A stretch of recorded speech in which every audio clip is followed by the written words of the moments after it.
Desde los primeros días de la humanidad, Dios dejó algo muy claro.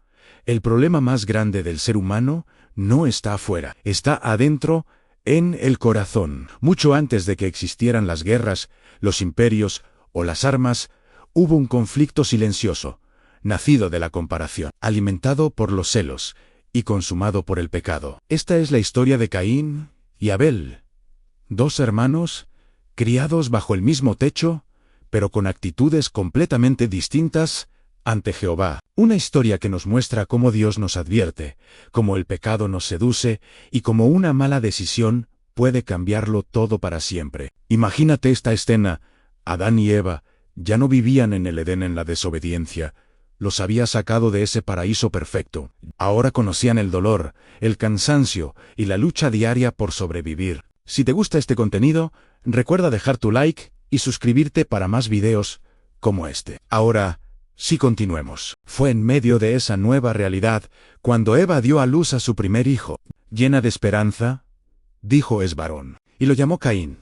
Un tiempo después, nació otro hijo, y lo llamó Abel. Estos dos niños crecieron, escuchando las historias de un jardín perdido, aprendiendo quién era Dios, y viendo con sus propios ojos las consecuencias del pecado de sus padres. Crecieron juntos, jugaron juntos, aprendieron juntos, pero aunque compartieron la misma crianza, sus corazones tomaron caminos muy distintos.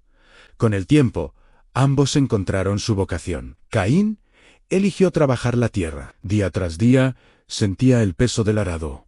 Sembraba las semillas y esperaba con paciencia la cosecha. Su vida era un ciclo de esfuerzo y espera. Abel, en cambio, se convirtió en pastor de ovejas. Pasaba sus días al aire libre, observando, protegiendo y guiando su rebaño. Ambos trabajaban duro. Ambos conocían lo que era el sacrificio. Pero había una diferencia fundamental entre ellos, una que no se veía a simple vista. Porque no basta con trabajar, con esforzarse o con cumplir. También importa para quién y con qué actitud lo hacemos. Y solo uno de los dos hermanos entendía realmente lo que significaba honrar a Dios desde el fondo de su corazón. Y así, llegó el momento de presentarse ante Dios, de traer una ofrenda como acto de adoración. Caín, el agricultor, tomó parte de los frutos de la tierra que había cultivado y los ofreció a Jehová. La Biblia no dice que fueran los primeros frutos, ni los mejores. Simplemente dice que trajo del fruto de la tierra. Abel, por otro lado, hizo algo diferente. Él tomó de las primeras crías de su rebaño, lo más selecto, lo mejor que tenía. Su ofrenda no era solo un cumplimiento, era una declaración de fe y reverencia. Y entonces ocurrió algo decisivo. Jehová miró con agrado a Abel y a su ofrenda, pero no miró con agrado a Caín ni a la suya. Detengámonos aquí un momento. Dios no rechazó a Caín por ser agricultor. No despreció su trabajo. Dios rechazó la actitud de su corazón. Abel entendió que Dios, el creador de todo, merece lo mejor de nosotros, nuestra primicia, nuestra excelencia. Caín, en cambio, parece que solo cumplió con un requisito, entregó algo, pero no su corazón. Y cuando Caín vio que su ofrenda no fue aceptada, algo comenzó a romperse dentro de él. El rostro de Caín se ensombreció. Su alegría se apagó de repente. Su corazón, en lugar de buscar la razón en sí mismo, se llenó de un profundo enojo. Pero su ira no fue contra su propia falta de fe o su actitud mediocre, fue contra su hermano. Abel no había hecho absolutamente nada malo. Su único crimen fue obedecer a Dios correctamente. Pero su obediencia se convirtió en un espejo que Caín no quiso mirar, un reflejo de su propia deficiencia. Y así es como actúan los celos. No buscan corregir el error propio, sino culpar al otro. No inspiran a mejorar, sino que desean destruir aquello que nos hace sentir inferiores. La semilla del rencor había sido plantada en el corazón de Caínán, pero antes de que esa semilla germinara en una acción terrible, Dios, en su infinita misericordia, decidió intervenir. Jehová se acercó a Caín no con un grito de condenación, no con un castigo inmediato. Se acercó con la voz suave de un creador preocupado. Le habló. Le preguntó: ¿por qué estás enojado? ¿Y por qué ha decaído tu semblante? Si haces lo bueno, ¿no serás aceptado? Y luego le dio una advertencia clara y directa, una que resuena hasta nuestros días. Si no haces lo bueno, el pecado está a la puerta, acechando, y su deseo es dominarte, pero tú debes dominarlo. Dios le mostró el peligro. El pecado ya estaba esperando, como una fiera lista para saltar. Pero también le dio una salida.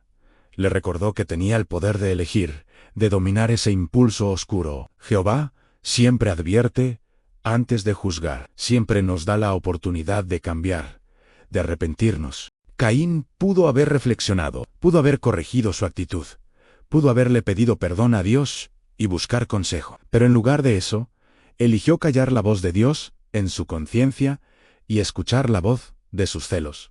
Después de esa conversación con Dios, Caín no reflexionó, no cambió, hizo todo lo contrario. Se acercó a Abel y le habló. Lo invitó a ir al campo, lejos de la mirada de sus padres, a un lugar donde estarían solos. No fue un impulso del momento, no fue un arrebato de ira incontrolable. Fue una decisión pensada, premeditada, madurada por el rencor que había dejado crecer en su interior. Y allí, en el silencio del campo, bajo el mismo cielo que había sido testigo de sus ofrendas, Caín se levantó contra su hermano Abel y lo mató. El primer asesinato de la historia de la humanidad no nació del odio directo a Dios, sino del odio hacia aquel que hizo lo correcto, hacia aquel cuya piedad exponía su propia falta de fe. La sangre inocente de Abel cayó sobre la tierra, y el cielo fue testigo de la terrible elección de Caín. El silencio que siguió al crimen fue ensordecedor, pero no duró mucho. La voz de Jehová habló nuevamente, buscando a Caín. ¿Dónde está tu hermano Abel? La pregunta no era porque Dios no lo supiera, era una última oportunidad para que Caín confesara. Pero él respondió con una mentira fría y arrogante. No sé. ¿Acaso soy yo guardián de mi hermano? Con esas palabras, Caín no solo negó su crimen, sino que también negó su responsabilidad más básica como ser humano y como hermano. Pero la verdad no puede ocultarse de Dios.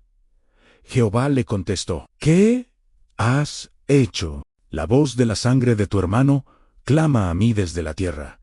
El pecado siempre deja huellas, siempre grita, aunque intentemos silenciarlo. Nada, absolutamente nada, queda oculto ante los ojos de Dios. Entonces vino la consecuencia. Caín fue maldecido. La misma tierra que había bebido la sangre de su hermano ya no le daría su fruto. Sería un errante, un vagabundo por el mundo, sin hogar, sin raíces. El castigo era severo, pero justo. Y aún así, en medio del juicio, Jehová mostró una forma de misericordia. Caín temía que cualquiera que lo encontrara lo matara, y Dios puso una señal sobre él para protegerlo, para que nadie le quitara la vida. Porque Dios es justo, pero su paciencia y misericordia son más grandes de lo que podemos imaginar. Caín se alejó de la presencia de Jehová y habitó en una tierra lejana. El pecado no solo le quitó a su hermano, le quitó su propósito, su hogar, y lo más importante, le quitó la comunión con Dios. La historia de Caín y Abel, aunque sucedió hace miles de años, sigue tan viva y relevante hoy como entonces. Nos enseña lecciones eternas que no podemos ignorar. Primero, que Dios mira el corazón antes que la ofrenda. No le impresionan nuestros actos externos, sino van acompañados de una fe sincera y un deseo de darle lo mejor. Segundo, el pecado siempre avisa antes de destruir. Como un animal agazapado, nos acecha. Dios nos advierte, nos da la oportunidad de dominarlo, pero la decisión final es nuestra. Tercero, los celos son venenosos. Pueden apagar por completo la voz de Dios en nuestra conciencia y llevarnos a cometer actos terribles contra aquellos que Dios bendice. Y por último, no escuchar la advertencia de Jehová trae consecuencias irreversibles. Una mala decisión, alimentada por un mal sentimiento, puede cambiar nuestro destino para siempre. Dios nos llama a dominar el pecado antes de que Él nos domine a nosotros, porque cuando ignoramos su voz, terminamos pagando un precio demasiado alto. Que esta historia nos sirva como un recordatorio poderoso. Jehová desea nuestra obediencia sincera, busca corazones humildes y arrepentidos. Escuchemos su voz hoy, ahora, antes de que el silencio del pecado se vuelva irreversible en nuestras vidas. Gracias por acompañarnos en esta reflexión. Si te ha sido de bendición, No olvides suscribirte y compartirlo. Hasta la próxima.